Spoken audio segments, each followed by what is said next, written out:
시청자 여러분 안녕하십니까. 유튜브 채널 JTB 뉴스가 선보이는 여의도 정치. 오늘은 최강욱 전 의원님과 함께 하겠습니다. 전 의원님 안녕하세요. 네, 안녕하십니까.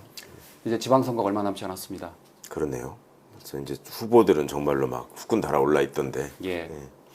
김건희 주가 조작 1심에서 무죄를 선고했는데 2심에서 이를 유죄로 선고한 판사 신종호 고법부장판사가 안타깝게도 생을 마감했습니다. 유서에는 죄송하다, 스스로 떠난다라고 적혀 있다고 그러는데 이와 관련해서 법사위에서 신종호 부장판사에 대한 이야기가 나왔습니다. 나경원 의원이 이렇게 언급했습니다. 자, 오늘 신종호 고법부장이 생을 마감했습니다. 유서에는 죄송하다, 스스로 떠난다라고 되어 있습니다. 얼마 전 김건희 씨 사건을, 김건희 여사 사건을 1심 무죄를 2심 유죄로 한 판사입니다. 굉장히 엘리트 판사였습니다. 내용을 파악해 봐야 되겠지만 저는 지금 이 정권 들어서서 법 왜곡죄 그리고 직연 판사 룸사롱 실체도 없는 룸사롱 사건으로 그렇게 괴롭히고 지금 공포사회입니다. 공포사회. 판검사들이 살아나겠습니까? 최근 사법부에서는 공포사회다. 판검사들이 살아나겠습니까? 억장이 무너집니다라고 말했더니 곧바로 김동화 의원이 경악스럽다. 어떻게 죽음마저 이용하는 거냐라고 반발을 했습니다. 나경원 의원께서는 마치 그 죽음이 우리 민주당이 발의한 법 왜곡죄나 사법부에 대한 압박 때문이었다는 취지로 얘기하시는 것을 보면서 정말 경악스럽습니다. 경악스럽고 한 공간에서 저런 얘기를 듣고 있는 게 과연 맞는지 제 귀를 의심했습니다. 이 죽음마저 이용하는 것이 국힘당의 항상 그 습관입니다. 습관. 어떻게 보세요?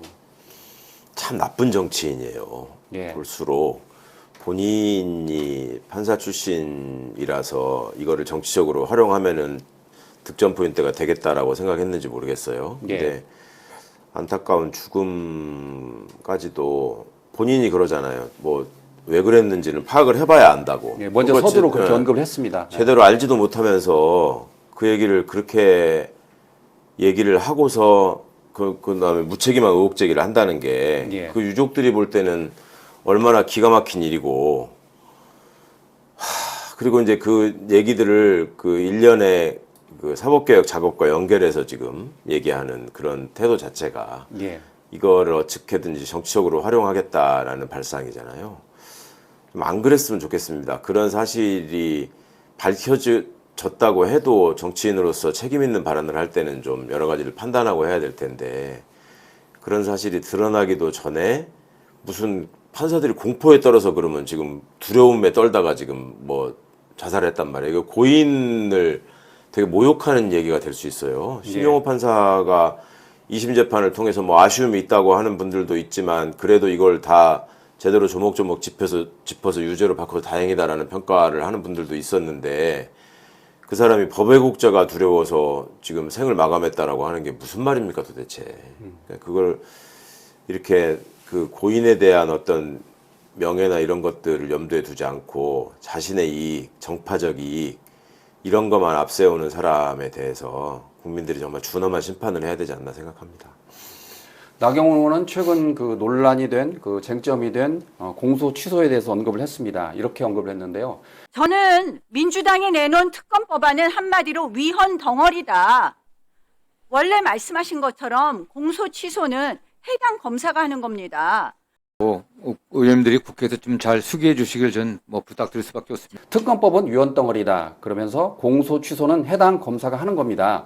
검사가 기소한 걸 특검 검사가 공소 취소한다고요? 이거는 형사법 기본 원리를 해한 위헌 법률이다라고 말했습니다. 예. 그러자 정성호 장관이 그럼 국회에서 잘 수기해 주시길 부탁드립니다라고 했고 그러자 다시 나경원 의원이 정성호 장관이 대통령을 설득해서 폐기를 설득해달라라고 했습니다. 이건 어떻게 보세요? 역시 정치적으로 지금 본인들이 지방선거에 쟁점이 없으니까 말하자면 대통령을 위해서 민주당이 무리하게 특별법을 만들려고 한다라는 프레임을 지금 만들고 싶어서 이 사람들이 안달이 났어요. 예. 그러다 보니까 저런 주장을 하는데 우선은 저 말 자체에 공소 취소를 검사가 해야 되는 건 맞죠. 근데 그거를 공소를 제기한 검사만이 할 수 있는 건 또 아니란 말이에요. 검사가 하면 하는 거지. 예. 그리고 법에다가 이제 특검법에다가 그런 조항 그런 취지로 활용될 수 있는 조항이 들어갔다라는 거는 보도가 됐지만은 그게 그대로 지금 통과된 상황이 아니잖아요.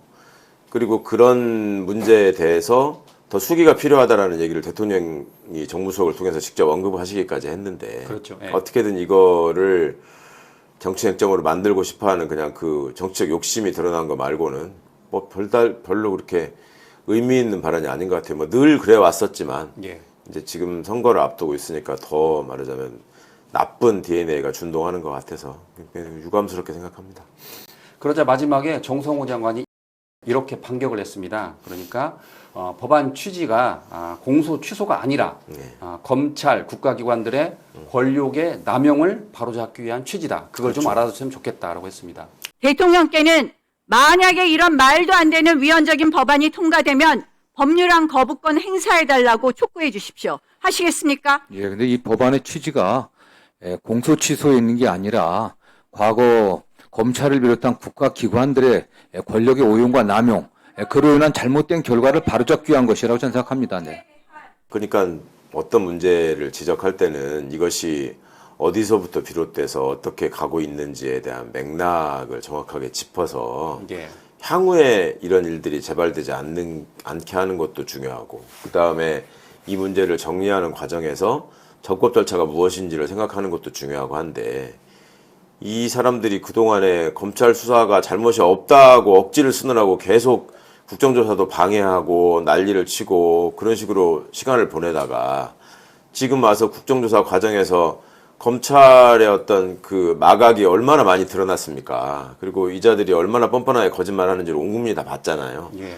그거에 대해서는 이런 방구 언급이 없이 공소 취소하는 것 자체가 무슨 문제인 것처럼 아니 공소 제기가 잘못됐으면 취소하는 건 당연한 거예요. 근데 그 절차에 관해서 이제 여러 가지 논의를 하면 되는 건데 그거 자체가 문제인 것처럼 지금 짚고 나오는 그 정치적 의도 자체가 굉장히 불순하다. 그러니까 이 사람들은 항상 진실과 정의에는 관심이 없고 나한테 이득이 되는 것이 뭔가에만 관심이 있다는 거 그냥 자인하는 거 결과밖에 안 될 것 같은데 이런 식으로 또 국민들을 속일 수 있다. 또 하나는 정치 혐오를 유발할 수 있다. 이 점을 되게 뭐랄까 그 중요하게 생각하는 집단이었거든요. 옛날부터. 그러니까 정치라는 건 다 지저분한 일이고 여기에 관심을 꺼야 된다라는 거를 조장하면 우리한테 유리하다고 생각하는 사람들이고 선거 때도 항상 투표율이 낮아지면 우리한테도 좋은 거다라고 생각하던 사람들이에요. 그러니까 이런 점들에 비춰보면 이런 어떤 정치인으로서 있으면서 취하는 반정치적인 태도에 대해서 이제는 민주시민들이 용납하지 않는다라는 점을 좀 이번 선거를 통해서 확실하게 해줬으면 좋을 것 같습니다. 예. 결국 이게 불거진 게 검찰의 조작 기소 때문이잖아요. 그렇죠. 네. 모든 문제가 검찰이 잘못된 수사 행태들을 통해서 증거도 없이 내지는 증거를 조작해가면서 지금 기소를 하기 위해서 오로지 당시 이재명 대표를 타겟으로 해서 모든 걸 만들어가는 과정 이런 것들이 상당 부분 지금 드러났잖아요. 예. 그럼 그거를 그냥 놔두자는 말이에요. 정리하고 넘어가야 되잖아. 근데 그거에 대해서 이렇게 계속 딴지를 걸고 방해를 하는 것도 모자라가지고 이제 국민들을 속이려는 일까지 나가고 있다라고 하는 거는 진짜 책임 있는 정치인의 자세가 아닙니다. 예. 그래서 아까 말씀하신 것처럼 홍익표 청와대 정무수석은 이렇게 언급을 했습니다. 특검 수사 필요성에 대해서 국민적 공감대가 이미 형성이 됐다. 그렇죠. 예, 그리고 진실을 규명하고 사법 정의를 바로 세우는 것은 반드시 해야 된다라고 의지를 밝혔습니다. 다만 그럼요. 이제 예, 시기와 예. 절차의 문제인 거죠. 그렇죠. 일단은 국정조사 과정에서 드러난 사실들을 이제 증거에 입각한 사실관계로 정리하는 과정이 이제 수사 과정인 거고요. 그걸 통해서 그런 문제를 일으킨 자들을 범죄자로 처벌받게 하는 거. 이게 가야지 다음에 이런 짓을 다시 안 할 것이고 이런 문제가 얼마나 그동안에 우리 그 사회를 혼란하게 하고 정치를 왜곡시켰는지를 드러나게 하는 거 아닙니까? 그러니까 이거를 방해하고 딴소리를 한다는 것 자체가 이 사람들이 공범이었다는 것밖에는 다른 얘기가 될 수가 없어요. 근데 예. 제발 좀 억지를 쓰는 정치를 안 했으면 좋겠는데 본인들은 늘 그래왔으니까 우리는 하던 대로 한다라고 생각할까 봐 걱정이에요. 그런데 국힘은 아까 말씀드린 것처럼 나경원 의원 물론 그 장동혁 대표도 그렇고 예. 그다음에 그 야권 지방선거 후보들까지 이 문제를 쟁점화하려고 하고 있잖아요. 그렇죠. 예. 본인들도 이제 선거를 어떻게 치를 것인가에 대해서 여러 가지 나름 여론 추이도 파악하고 여론조사도 해보고 할 텐데 이게 먹힌다고 생각하는 것 같아요.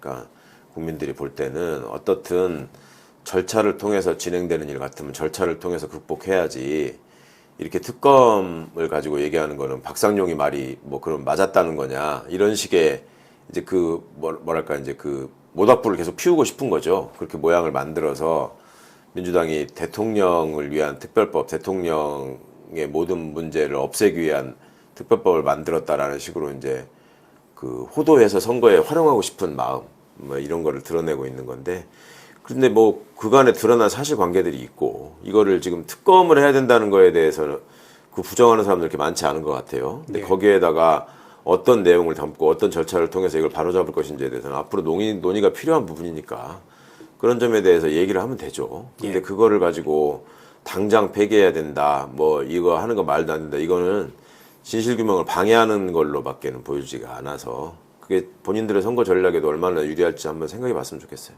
예.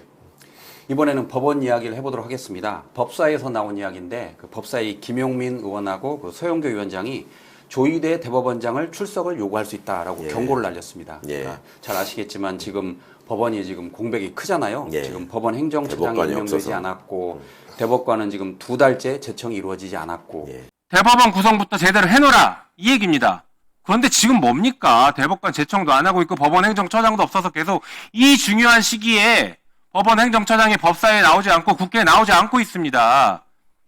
도대체 내란 극복을 위해서 사법부는 무엇을 하고 있습니까?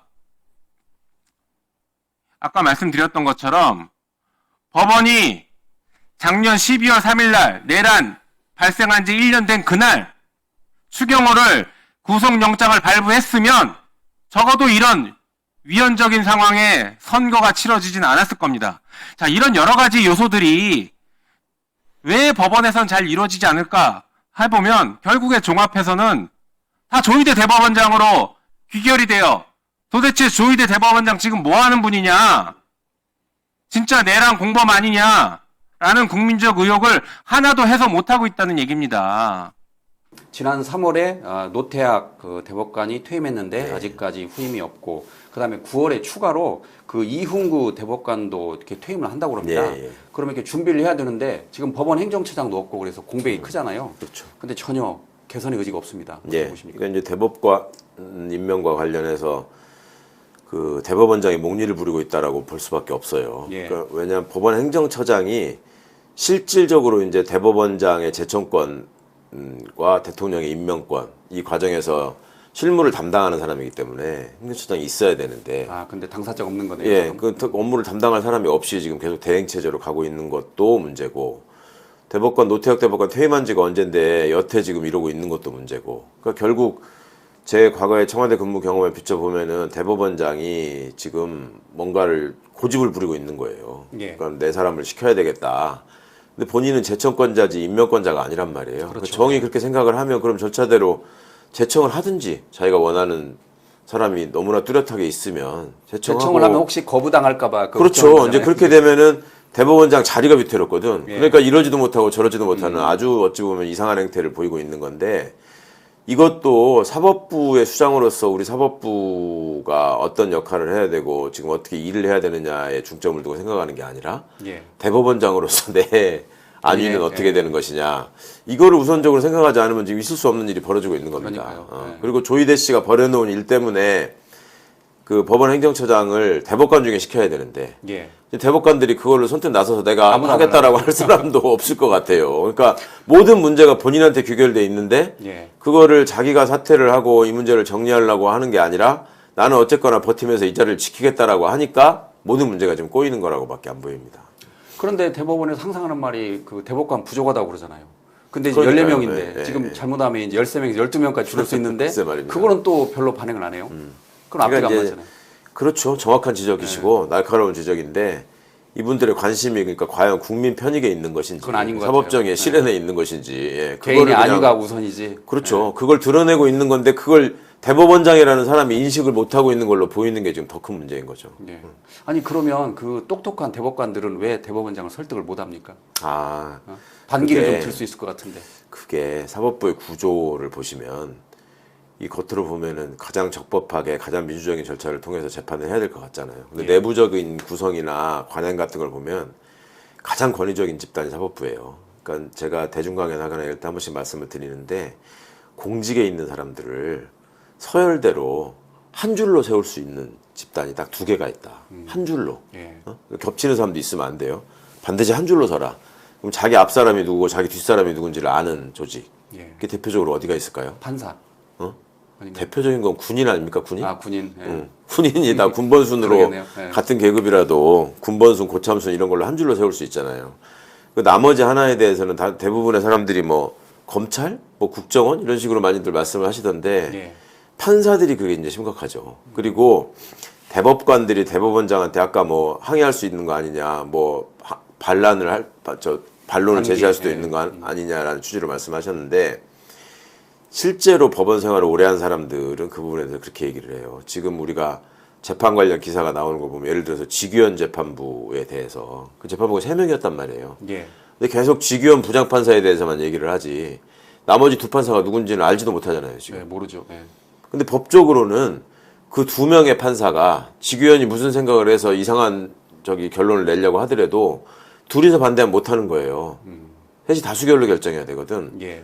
근데 두 사람에 대해서는 아무런 언급을 안 해. 그리고 부장 마음대로 하는 것처럼 그냥 다 간주하고 있어요. 그럼 이거 자체도 법을 어기는 어찌 보면 발상이거든요. 근데 보십시오. 그게 또 현실적으로 그럼 배석 판사가 부장 판사하고 반하는 의견을 내서 그걸 관철시킬 수 있느냐. 아닌 것 같다. 예. 이런 인식 때문에 그렇게 하는 거거든. 그러면 대법관과 대법원장의 관계는 어떨까? 이게 우리가 보기에는 야 그래도 법관으로서 정점에 있는 대법관까지 간 사람들 같으면 이제는 자기 소신대로 얘기하면서 대법원장하고 대등하게 토론할 수 있는 거 아니냐 이렇게 생각하잖아요. 예. 근데 실제 대법원에 근무해 본 사람들이나 법관 생활을 오래 한 사람들은 그게 배석 판사가 부장한테 얘기하는 것이 차라리 쉽지 대법관이 대법원장한테 얘기하는 게 더 어렵다. 이런 끔찍한 얘기를 합니다. 그러니까 왜 그러냐면 배석 판사는 부장 판사가 자기 마음대로 시키는 게 아니거든요. 인사발령에 의해서 구성이 되는 거지. 대법관은 대법원장이 제청을 해서 임명된 사람들이에요. 예. 그러니까 자기 출세의 은인이라고 생각하는 거야, 대법원장을. 그러니까 이런 황당한 구조에 대해서 좀 인식하실 필요가 있습니다. 아니 그래도 대법관은 아쉬울 게 없으니까 반발을 했다가 예. 뭔 일 있으면 나가서 변호사 하면 되는 거잖아요. 아니, 그럼요. 근데 그리고 임기도 보장돼 있기 때문에 별일도 없어요. 별일도 없고 네. 보장거. 근데 그러니까 그런 이 사법 관료화가 얼마나 심각한 건지를 알 수가 있는 거죠. 이 정말 사람들끼리는 대법관이 된 사람들을 저 판사나 법원 직원들은 마치 막 신처럼 대우하고 신처럼. 예. 군대에서 왜 별만 달아도 어디 가가지고 막 그 껐덕거리는 거 있잖아요. 예. 그보다 훨씬 심하다고 봐야죠. 대법관들이 대법원장한테 하는 것도 그것도 심해요. 옛날에 양승태 대법원장 시절에 양승태를 광내게 하기 위해서 무슨 법원 체육대회, 법원가족 체육대회 이런 걸 했단 말이에요. 예. 그럼 거기다가 그때 이제 화제가 됐던 사건들이 그거였잖아요. 그 여 판사들한테 무슨 만화 주인공 옷을 입혀가지고 율동을 시켰다. 어? 누구 보라고 한 거겠어요. 그래서 그것만 했는 줄 아십니까? 대법원장이 입장하고 돌아다니는데 대법관이 뒤에 따라다니면서 바구니 속에다가 비둘기 담아가지고 가다가 뚜껑 열어서 날리고 다니는 사람이 대법관이었어요. 야. 그런 조직입니다. 근데 그거에 대해서 우리가 제대로 지금 알지도 못하고 그 사람들은 되게 그렇지 않을 거야 라고 착각하고 있는 거죠. 예. 김영민 의원은 또 이렇게 이야기를 했습니다. 그 내란 극복을 위한 의지가 현재 사법부에서는 보이지 않는다.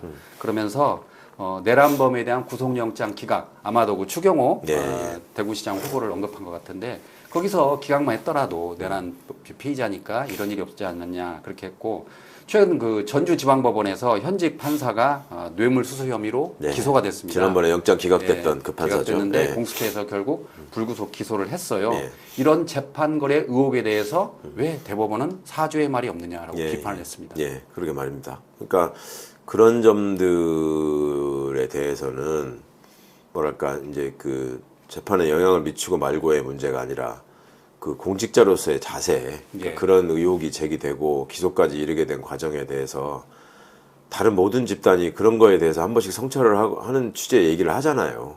재판 결과를 봐야 되겠지만 여기까지 예. 온 게 대해서 굉장히 유감스럽게 생각한다. 법원이 그런 게 없죠. 그리고 그러니까 이제 그 소위 불멸의 신성가족이라는 책이 요새 이제 화제가 다시 되고 있던데 그 늘 말씀드리는 법이 모두에게 평등한 것인가 이거에 대한 의문을 제기하게 하는 모습들을 지금 이제 법원 검찰의 민낯이 드러나니까 실제로 법이라는 도구를 가지고 남의 인생을 판단하던 사람들이 자기들의 잘못에 대해서는 어떤 모습을 취했는가 하는 게 너무나 여실히 지금 드러나고 있는 과정이죠. 어쨌든 사법부 개혁은 정말 시급해 보입니다. 정말 필요한 거고, 그리고 우리 시민들의 인식이 진짜 바뀌어야 됩니다. 이런 현실들을 좀 보시면서 그 전까지는 솔직히 무슨 그 피지배 계층이 지배 계층을 보는 것처럼 인식해 오시는 분들이 꽤 많았어요. 옛날 과거급제 해가지고 아이고 뭐 저 사람들 서울법대 나와서 고시부터때야 이러면은 모든 게 그냥 다 설명되는 걸로 생각하시던 분들이 많았단 말이에요. 근데 그렇게 방치를 하고 끼리끼리 먹고 살게 놔두니까 얼마나 저희가 썩어가고 있었는지가 막 드러나고 있잖아요. 그러니까 이걸 그냥 둬서는 안 된다라는 주권자의 판단, 또 주권자의 의지 이런 게 되게 중요한 시기입니다. 이거 어영부영 하다가 또 잊어버리면 다시 또 예전에 하던 짓을 반복할 거예요. 다음은 그 박상용 검사에 대해 알아보도록 하겠습니다. 서울고검 TF가 이렇게 결론을 내렸습니다. 수원지검 조사실에서 술자리가 있었다. 이렇게 결론을 내렸습니다. 그러니까 이재명 대표 그 연루와 관련된 진술을 확보하려고 진술 회유 시도가 있었는지 조사한 결과 결국 술자리가 있었다라고 말을 했는데 박상용 검사는 지금 반발하고 있습니다. 자기 조사도 않고 이렇게 이런 결론 냈다고. 어떻게 보십니까? 조사해봤자 뭐 뻔한 얘기를 한 거고 박상용이 이 사건에 대해서 입장을 안 낸 것도 아니죠. 뭐 국회를 청문회에서 이야기했기 때문에 언론은 또 얼마나 많이 언론하고. 싸돌아다니면서 얘기했습니까? 그러니까 이제 핑계를 대는 거고 박상용의 입장이야 뭐 충분히 드러난 거고 본인의 입장을 그러면 밝힐 기회가 전혀 봉쇄됐느냐 하면 그건 아니기 때문에 결국은 감찰 조사 결과가 얼마큼 설득력이 있느냐를 통해서 이제 판단이 이루어지겠죠. 근데 이제 걱정되는 것은 이게 감찰위원회를 통해서 이제 그러니까 1차적인 판단을 받아야 되는데 이게 징계 시효가 지금 얼마 안 남아서 한 열흘 정도밖에 안 남았단 말이에요. 근데 그 감찰위원회 과거에 이런 어떤 그 술자리 의혹 사건 관련해서 검찰이 지금 이화영 전 부지사를 위증으로 기소를 해놓고 그 국민참여재판 과정에서 증거 수집이나 증거 채택에 항의하면서 저 검사들이 집단 퇴장한 일 이거를 징계해야 된다라고 올리니까 감찰위원회가 이걸 부결시켰단 말이에요.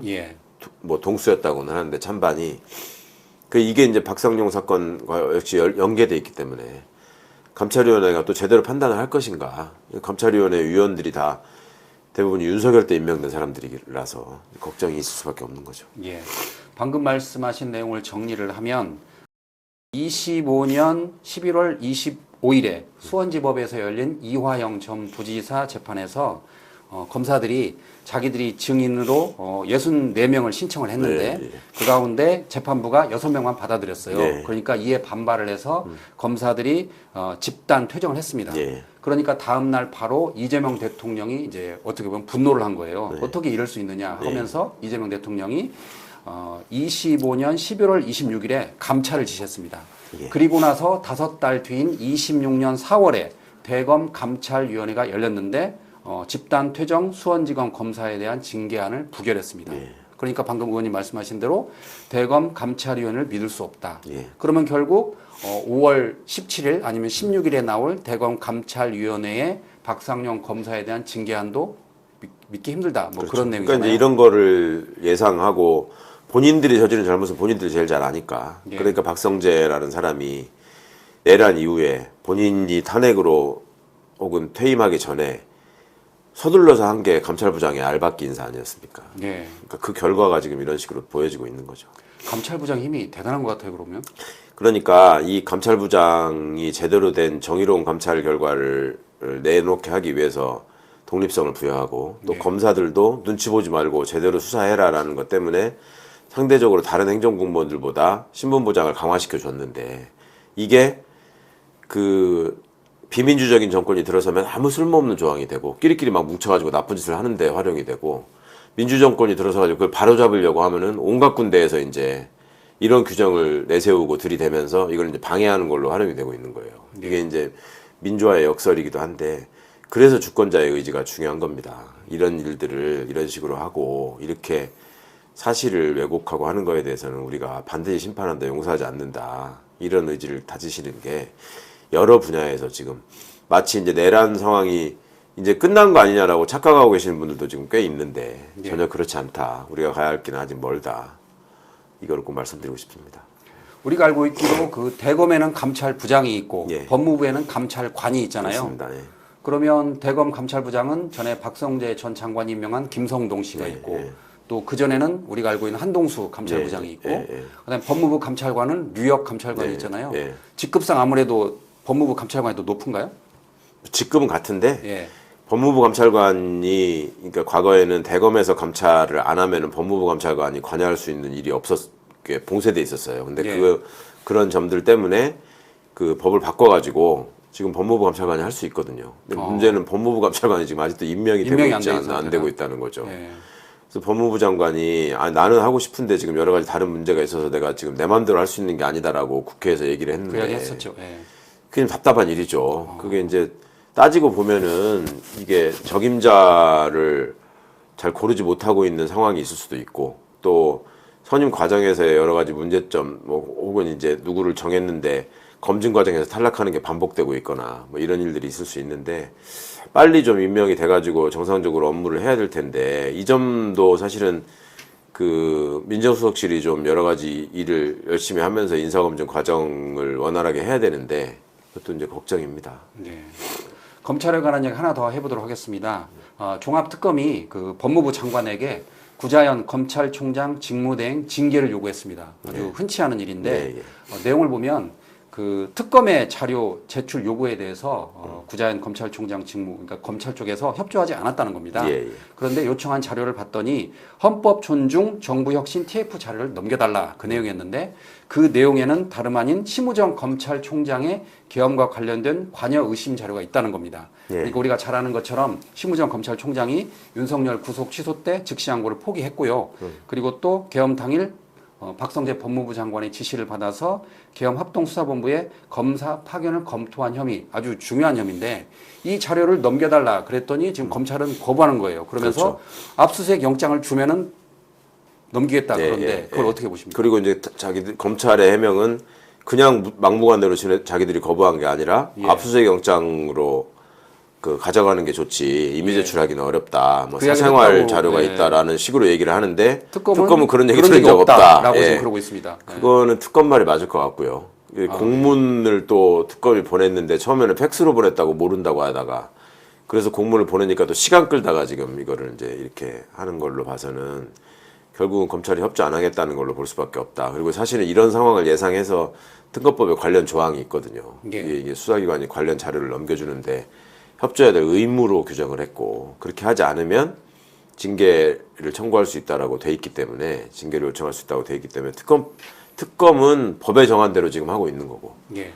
검찰은 여러 다른 핑계를 대면서 딴소리를 하고 있는 그런 모습인 거죠. 근데 애초에 종합특검이 구성될 때 검사랑 검찰 수사관 파견 문제부터 시작해서 잘 협조가 안 되고 있다는 얘기는 계속 나왔었습니다. 예. 이제 특검도 어찌 보면은 참다 이거는 이제 그냥 더 이상 놔둘 수 없다 이렇게 해서 이제 법적 조치에 들어간 것 같은데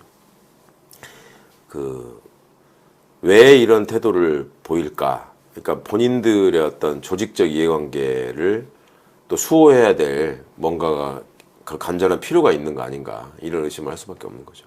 그런데 우리가 알고 있기로 구자영 검찰총장 직무대행은 예. 이재명 정부에서 임명했잖아요. 네. 그리고 또 지금 종합특검에서 달라는 자료는 다름 아닌 심우정 전 검찰총장 자료인데 네. 이렇게 자료를 넘기지 않는 걸로 봐서는 구자연 검찰총장 입장에서는 선배인 심우정을 혹시 뭐 보호하려는 거 아니냐 뭐 그런 개인적인 차원의 어떤 저거보다 우선적으로 생각해야 되는 게 이 검찰 집단이 가지고 있는 속성을 네. 보여주고 있는 거죠. 그러니까 이게 공조직으로서 법에 정한 틀 안에서 움직이는 공무원 집단이 아니라 본인들의 어떤 그 카르텔로 본인들의 판단에 의해서 움직이는 정치 집단이다. 라고 볼 수밖에 없는 행태들을 지금 보이고 있는 거예요. 네. 그냥 법을 무시하잖아요, 그냥. 그러니까 이런 점에서 역시 검사 출신으로서 지금 검사들의 집단을 지휘해야 되는 검찰총장 대행에 고충이 어느 정도 있을 수 있다고는 봤지만 여기에 이제 이렇게 뭐랄까 지휘권 제대로 지휘를 하지 못하고 본인도 거기에 이제 합세하는 모습 이런 것들이 검찰이 가지고 있는 조직적 속성이 본질이 뭔가 이런 거를 우리가 다시 한번 생각하게 하는 거죠. 어쨌든 많은 국민들은 혼란스러울 것 같아요. 왜냐하면 그렇죠. 종합특검하고 네. 구자영 검찰총장 직무대행은 그 어떻게 보면 같은 편? 뭐 네, 이렇게 네. 생각할 수 있는데 네. 정작 내부에서 자료를 달라고 그러니까 못 준다 그러니까 그러니까요. 이제 뭐 그렇게 되면 강제 수사로 들어가서 압수수색 해올 수밖에 없긴 한데 예. 문제는 이런 점들에 대한 이제 처벌은 이루어져야 된다는 거죠. 그 법무부 장관이 얼마나 의지를 갖고 계시느냐에 달린 문제인데 이런 버르장머리를 고쳐놔야죠. 앞으로도 계속 이럴 거 아니에요. 그냥 놔두면. 그러니까 이렇게 법을 악용하는 집단에 대해서 그냥 우리가 그냥 뭉치고 넘어가는 일이 이제 앞으로는 없다. 이거를 좀 보여줄 필요가 있을 것 같습니다. 방금 의원님 말씀하신 대로 그냥 넘어가 버리면 앞으로 검찰이 특검 알기를 우습게 할 거 아니에요. 그렇죠. 어떤 자료에 보면은 사생활 관련 자료가 없겠습니까? 수사라는 게 사람을 상대로 하는 건데 거기에 나와 있는 게 다 이거 사생활 관련된 거다라고 하면서 다 버팅길 거 아니에요. 예. 그러면 법을 만든 의미가 없잖아요. 그러니까 이렇게 정면으로 법을 무시하는 국가기관을 어떻게 할 것인가? 이거는 그 우리 헌정 질서를 지키는 문제이기 때문에 그냥 간단한 문제가 아닙니다. 이거. 아주 중요한 문제군요. 예. 자, 다음은 2차 종합특검이 한동훈 후보에 대해서 출국 금지한 내용을 알아보도록 하겠습니다. 이게 지금 출발점은 대통령실 수원지검 수사 개입 의혹과 관련된 건데 박성준 의원이 이제 청문회에서 이제 제보를 하면서 이렇게 터트린 건데 대장동과 쌍방울 등 이재명과 관련된 사건을 하루 2번씩 윤석열에게 보고했다는 겁니다. 예. 그러면 그 루트가 어떻게 되냐면 검찰에서 법무부 그리고 대통령실 공직비서관을 통해서 그러니까 이시원 씨죠. 예. 이렇게 보고됐다는 건데 그 당시 법무부 장관이 한동훈이었다. 예. 그래서 한동훈과 관련해서 출국 금지를 했는데 왜냐하면 실제로 이제 고발장이 들어왔기 때문에 예. 이 대장동 쌍방울 사건 등 이재명 대표 사건에 대해서는 이례적으로 하루에 2번씩 수사 상황을 보고했다. 그것도 비공식 형태로 이루어졌다라고 하는 것이 저희가 제보를 받은 내용입니다. 이시원 공직기강 전 비서관님, 대통령에게 직접 이 대장동과 쌍방울 관련돼서 윤석열에게 보고를 했었습니까? 21일 청문회에서 말씀드렸던 동일한 이유로 금일 질의하신 사항에 대해서 답변드리기 어려움을 양해해 주시기 바랍니다. 이거 일보를 통해서 공직기강 비서관에게도 보고가 됐다고 좀 볼 수가 있는데 어떠세요? 이시원 공직기강 변호사 이 문서 일보 받으셨죠? 얼굴이 아니, 빨개지신 거 보니까 익숙한 문서네요. 저도 방송을 해가지고 얼굴 딱 보면 알아요. 이전 답변에서 말씀드린 네? 바와 같이 이 질의에 대해서는 답변드리기 어려움을 양해해 주시기 바랍니다. 오늘 제가 이시원 얼굴 보니까 네. 증인 보니까 이 보고 문건 자주 봤던 문건인 것 같아요. 그거 인정하는 얼굴로 좀 제가 비춰주고요. 출국 금지를 한 건데 한동훈 후보가 지금 반발하고 있습니다. 예. 전에도 뭐 자기 출국 금지하고 아무것도 하지 않아서 왜 그러냐 선거에 개입하지 말라라고 반발하고 있던데 본인이 선거에 활용하기 위해서 반발하는 모습을 보이는 거라고 봐야 되겠고요. 예. 출국금지된 건 한참 전인데 예. 그걸 지금 와서 반발하고 말고 그리고 법무부 장관으로서 그 자리에 있으면서 윤석열 그 똘마니 역할을 한 게 한동훈이었다는 거는 뭐 국힘 사람들도 다 인정하는 사실 아니에요. 근데 그거를 벗어나고자 하는 몸부림으로 볼 수밖에 없는 것인데 아니 박상용도 그렇게 얘기했잖아요. 그렇죠. 평검사인 제가 어떻게 혼자서 다 결정합니까? 다 윗선에 보고했다. 다 보고했다. 네. 그리고 공직기관 비서관인 이시원도 국회에서 물어보니까 명시적으로 부인을 못했단 말이에요. 그냥 말씀드릴 수 없습니다 정도였지. 예, 그렇게 했죠. 예. 예, 그렇다면 공직기관 비서관이 그러면 법무부 장관 모르게 뭘 가서 염탐을 해가지고 그걸 받아왔겠습니까? 그건 아닌 거죠. 그러니까 그 중간에 있던 검찰총장이든 법무부 장관이든 수사 대상이 되는 건 당연한 거고 다른 사람들한테도 출국 금지가 됐듯이 출국 금지가 되는 것도 당연한 거고 근데 그 절차를 누구보다 잘 아는 게 한동훈이고 그렇죠. 그런 일이 있었을 때 헌트하면 언론에 흘리면서 출국 금지 시키고 상황에 따라서 흘렸던 게 대표적으로 한동훈이 하던 수법이고 근데 본인이 그렇게 겪게 되니까 한동훈은 그런 상황이 되면 그런 얘기 많이 합니다. 과거에 채널A 검언유착 사건이 났을 때도 나는 어떻게든 구속될 것이다라고 얘기를 했었어요. 예. 지금들이 그렇게 계속 해왔으니까 그러면서 그때 뭔가 이렇게 굉장히 결연하게 맞서는 것 같은 모습을 만들려고 했었거든요. 그럼 원래 하던 버릇대로 지금 하고 있는 것이다. 예. 그러니까 정치검사라고 한다. 이런 말입니다. 이에 대해서 그 권영빈 2차 종합특검본은 이렇게 언급을 했습니다. 대북 송금 사건은 국가 권력에 의한 초대형 국정농단 사건이라고 봐야 된다. 예. 그리고 윤석열 대통령실의 개입 시도를 확인했다. 이렇게 예, 언급했습니다. 예, 예. 그냥 뭐 넘어갈 수 없던 거죠. 특검이 괜히 그렇게 얘기하지는 않을 것이고, 그리고 절대 그냥 넘어갈 수 없는 일. 또 그냥 일반적으로 보기에 다 예상할 수 있는 일이잖아요. 예. 특검이 억지로 사건을 만들 리가 있겠습니까? 다음은 방첩사 내용을 알아보도록 하겠습니다. 우리가 알고 있기로 그 윤석열 전 대통령의 내란 그 모의, 계엄 모의를 23년 10월 전으로 예, 알고 있지 예. 않습니까? 이게 이제 내란 특검이 노상원 수첩과 윤석열 군인 그 안가 회동을 토대로 내린 결론이거든요. 예. 그래서 23년 10월부터 내란이 시도됐다라고 했는데 직위원 재판부가 받아들이지 않았습니다. 예. 그러니까 이번에 추가로 종합특검이 방첩사 자료를 이렇게 문건을 여기 폭로한 건데 그거는 좀 다릅니다. 그러니까 24년 초부터 했다는 거예요. 예. 우리가 알고 있던 24년 10월이 아니고 그래서 그 내용을 봤더니 좀 살벌합니다. 방첩사가 경찰을 비롯한 대규모 수사 인력이 모이는 합동수사본부 구성 계획을 만들었고 한겨레 보도에 따르면 24년 초부터 계엄 대비 전투를 편성하고 그리고 수사, 체포, 호송 훈련을 했다는 거예요. 한미 합동 훈련에. 네. 엄청난 겁니다. 이게. 그렇죠. 그러니까 이게 원래 그 군은 항상 그 전시를 대비한 훈련을 하게 되는데 예. 그 전시라고 하는 거는 계엄 상황이 동반될 가능성이 높잖아요. 당연히 국가 비상사태니까. 그러면 그 계엄에 대비한 훈련들을 하거든요. 근데 방첩사 그 전에 기무사 때부터 이제 수십 년간 존재해 왔지만 그런 훈련을 한 번도 안 했는데 예. 여인영이 사령관으로 와가지고 구체적으로 훈련을 시키고 점검도 하고 했다는 거죠. 예. 그러니까 이걸 왜 그랬겠느냐, 왜 갑자기 여인영만 그렇게 했겠느냐, 이런 점들이 당연히 밝혀져야 되는 것이고, 또 여러 가지 다른 정황들을 봐도 이 방첩사는 물론 계엄을 대비한 훈련을 했다라고 봐야 되고, 다른 국가기관도 역시 그 이전부터 준비한 흔적이 보인다, 이런 점들을 특검이 포착한 것 같습니다. 그러니까 이제 우선 가장 확실한 방첩사부터 좀 알려지기 시작한 것 같고, 다른 부분에 대해서도 추가로 확인해야 될 점이 많이 있을 것 같아요.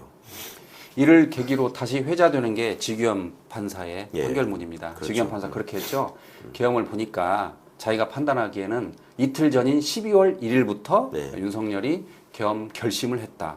이거 뭐 말이 안 되죠. 그러니까 이제 노상원 수첩을 봐도 이거는 말이 안 되는 소리가 너무 명백한데, 예.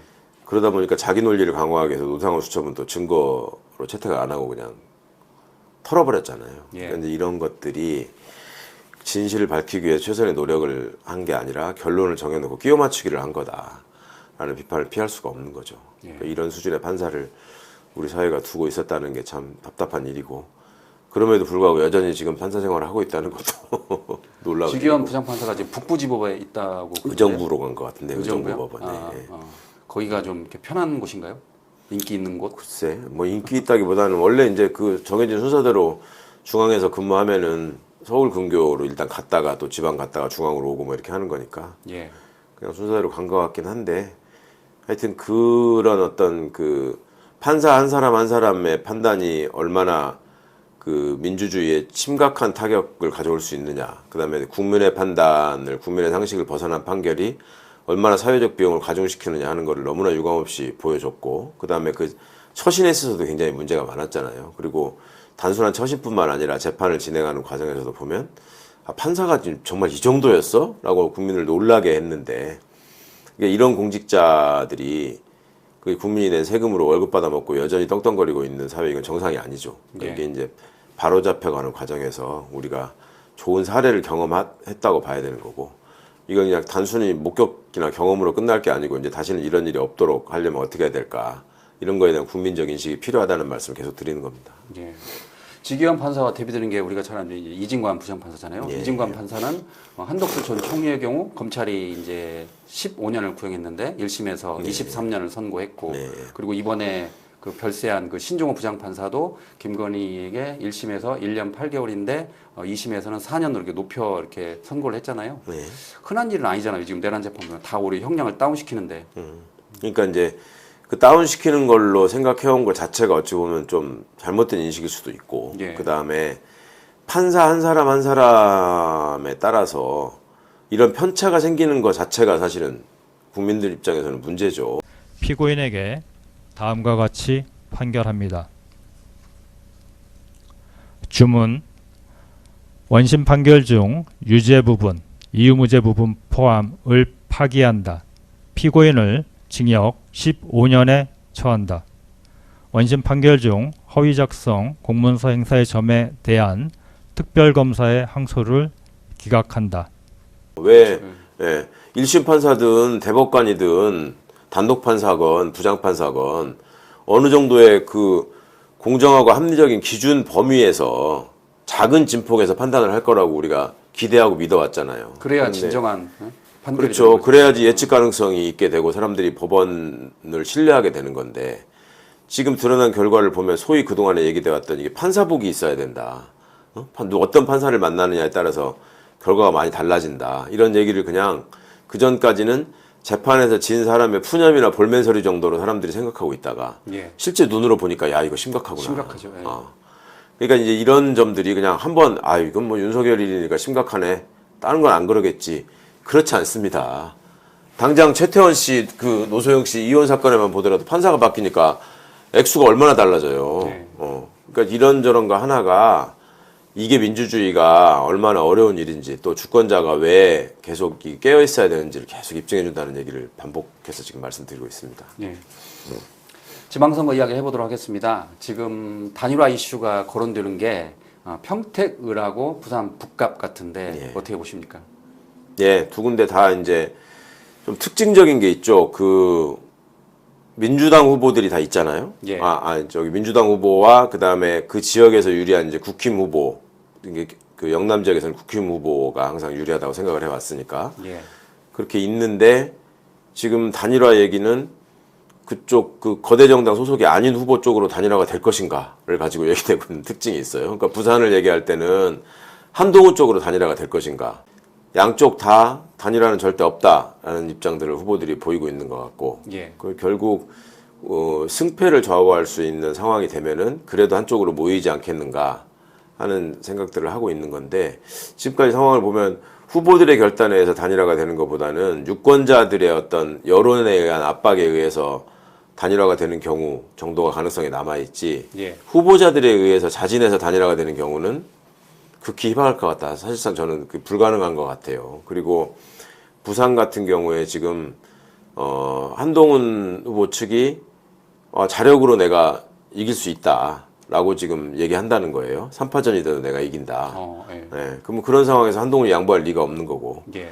또 박민식이라는 사람을 공천한 장동혁 대표의 입장에서는 거기서 한동훈이 당선된다고 하는 것은 좀 본인으로서는 당권 최악의 시나리오거든요. 그렇죠. 다른 데 다 저기 국힘 후보가 그 떨어지는 한이 있더라도 한동훈은 무조건 떨어져야 된다. 이게 본인의 향후 당권과 관련해서 되게 중요한 일일 텐데 그러니까 좀 총력을 다해서 부산 선거에 임한다는 거예요. 예. 장동혁 지도부가. 박형준 시장도 당선시켜야 되고 부산에서 한동훈이 당선되면 안 된다. 안 된다. 예. 그러니까 이제 그런 점을 보더라도 거기서 단일화되기는 어려울 것 같고 평택 같은 경우에는 지금 5파전이 벌어지고 있는데 황교안 후보의 지지율이 지금 상당히 나오고 있단 말이에요. 예. 최소 10% 이상 15%까지 나오고 있기 때문에 그러면 유이동 후보와의 국힘 후보와의 단일화가 이루어질 것인가? 누가 봐도 황교안 후보는 소위 그 매니아층의 지지자들을 갖고 있기 때문에 그냥 부정선거를 가지고 지금 선거에 임한 사람이잖아요. 예. 선거에 나온 사람이 부정선거를 얘기하면서 선거를 해. 그러네요.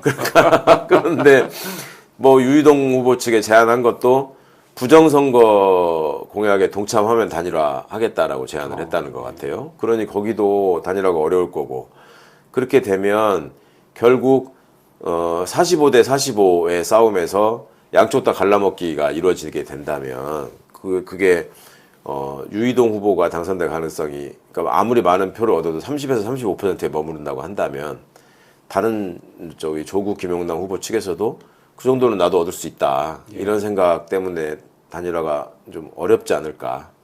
근데 이제 그게 상황의 변동에 따라서 너무나 이렇게 비등비등한 상황으로 가게 되면 이제 한쪽으로 합쳐서 확실하게 이겨라 라는 유권자들의 어떤 뜻이 표출이 될 것 같고 그 과정은 또 변수로 남아있는 것 같긴 합니다. 예. 부산보다는 평택이 단일화 여지가 조금 더 있는 것 같긴 한데 그래도 그렇게 많이 뭐 또 높은 건 아닌 것 같고 그렇게 그게 제 판단입니다. 의사일정 1항 헌법 개정안에 대해서 국민의힘에서 무제한 토론을 신청했습니다. 저로서는 정말 이해가 되지 않습니다. 헌법 개정안은 제 이야기 들어보세요. 헌법 개정안은 국민의힘이 표결에 참여하지 않으면 가든 부든 의결할 수가 없는 거 아닙니까? 의사결정권을 국민의힘이 가지고 있습니다. 그런데 그러면 들어와서 표결을 해서 부를 던지든지 찬성하는 사람은 가를 던지든지 의사결정을 다 할 수 있는데 무슨 무제한 토론을 합니까? 무제한 토론은 소수파가 의사결정을 할 수 없는 소수파가 자기 의견을 국민들에게 알리기 위해서 하는 거 아닙니까? 어제 국민의힘이 참여하지 않아서 투표 불성립에 대해서 다시 하는 건데 여기에다 무제한 토론을 하는 것은 무제한 토론 제도를 남용하는 거다. 저는 그렇게 생각하는데 정말 이건 있을 수 없는 일입니다. 어떻게든 39년 만에 개헌을 무산시키지 않기 위해서 오늘 다시 본회의를 열었습니다. 민심을 직시하고 좀 더 깊이 고민해서 그래서 참여해 줄 것을 요청하면서 제가 간곡하게 요청드린 겁니다. 그런데 이렇게 필리버스터로 응답하는 걸 보니까 더 이상의 의사 진행이 소용이 없겠다 하는 생각이 듭니다. 의장은 헌법 개정안 상정하지 않겠습니다.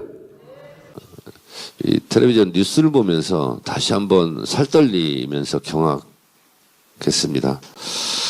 지독하고 잔혹했던 내란의 실체가 밝혀지고 저에게도 참 안 좋은 기억이었습니다.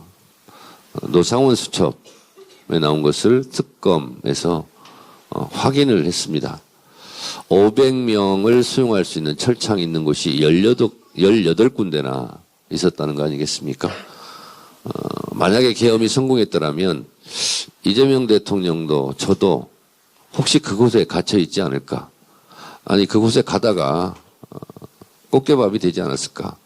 하는 살떨리는 악몽 같은 기억이 다시 떠올랐습니다. 아유. 노상원은 이른바 노상원 수첩에 이재명 대통령과 저 정청래, 우원식, 김명수, 권순일 이런 사람들을 죽이려 했습니다. 연평도로 격리하고 이러면 안 되는데